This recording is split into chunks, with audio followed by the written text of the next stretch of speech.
ও নিজের ইচ্ছা আত্মসমর্থন করছে,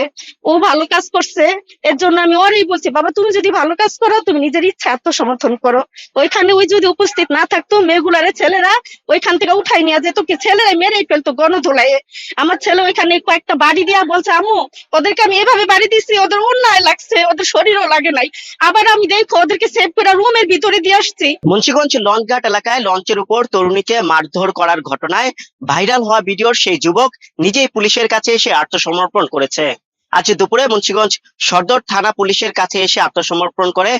নেহাল আহমেদ জিহাদ নামের সেই যুবক। মুন্সিগঞ্জ সদর থানার ভারপ্রাপ্ত কর্মকর্তা আমাদেরকে এই বিষয়টি নিশ্চিত করেছেন। তিনি যেমনটি জানিয়েছেন, আসলে এই ভিডিওটি ভাইরাল হওয়ার পরেই আসলে নেহালকে ফোন দেওয়া হয় থানা থেকে, এবং ফোন দেওয়ার পর কিন্তু নেহাল নিজেই আসলে থানায় এসে এবং থানায় আসলে তাকে জিজ্ঞাসাবাদের জন্য রাখা হয়, অর্থাৎ জিজ্ঞাসাবাদের জন্য কিন্তু তাকে আইনের আওতায় রাখা হয়েছে, এবং ইতিমধ্যেই কিন্তু সে এখন থানায় অবস্থান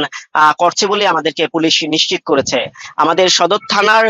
যিনি ভারপ্রাপ্ত কর্মকর্তা তিনি আমাদেরকে যেটি জানিয়েছে যে এই ঘটনায় আসলে আইনগত ব্যবস্থা প্রক্রিয়াধীন এবং যথাযথ আইনগত ব্যবস্থা নেওয়া হচ্ছে বলে তিনি আমাদেরকে নিশ্চিত করেছেন। এর আগে গতকাল আসলে শুক্রবার রাত 8টার দিকে মুন্সিগঞ্জের লঞ্চঘাট এলাকায় এই মারধরের ঘটনা ঘটে, এবং প্রত্যক্ষদর্শী সূত্রে আমরা যেটি জানতে পেরেছি যে ঢাকার থেকে আসলে এমবিএ ক্যাপ্টেন নামের একটি লঞ্চ মুন্সিগঞ্জ হয়ে লালমোহন হয়ে আবার পুনরায় ঢাকার অভিমুখে ফিরছিল, এবং সেই যে যাত্রীবাহী লঞ্চটি সেখানে কিন্তু তৃতীয় তলায় বেশ কিছু কক্ষ কেবিন ভাড়া নিয়ে আসলে ব্যাচেলর পার্টি নামের একটি তরুণ তরুণীদের একটি পার্টি চলছিল, এবং সেটি যখন মুন্সিগঞ্জ লঞ্চঘাট এসে ভিড়ে সে সময় কিন্তু সেখানকার যাত্রীরা স্থানীয়দের কাছে অভিযোগ করে যে ব্যাচেলর পার্টির সে তরুণ তরুণীরা লঞ্চের উপর অশ্লীলতা করছিল এবং মাদক সেবনের একটি অভিযোগ করে, এবং এই ঘটনায় এরপরে কিন্তু আসলে স্থানীয় জনতা সেই লঞ্চের উপর যায়, এবং সেখানে কিন্তু আসলে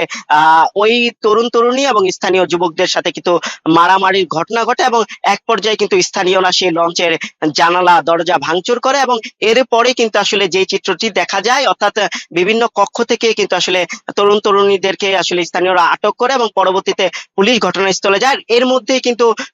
দুই তরুণীকে কিন্তু কক্ষ থেকে বের করে আনা হয় এবং লঞ্চের সামনে এসে কিন্তু মারধর করা হয়, যে ভিডিওটি আসলে সামাজিক যোগাযোগ মাধ্যমে ভাইরাল হয়েছে, এবং গত রাতে কিন্তু এই ভিডিওটি বিভিন্ন জায়গায় ভাইরাল হয় এবং নানা রকমের আসলে নেতিবাচক অনেকে মন্তব্য করে আলোচনা সমালোচনা জন্ম দেয়, এবং এরপরে কিন্তু আজকে কিন্তু সেই যে যুবক সেই যুবক নিজে এসে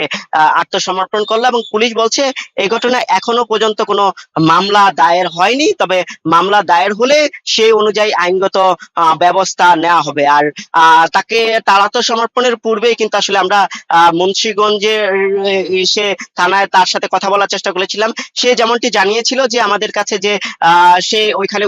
উত্তেজিত যে জনতা ছিল, বিপুল পরিমাণ মানুষ ছিল, সেখানে আসলে আরো ভয়ানক কিংবা ওই তরুণীদের সাথে আরো বেশি বাজে কিছু হওয়ার আশঙ্কা থেকেই কিন্তু নিজ উদ্যোগে তাদেরকে শাসন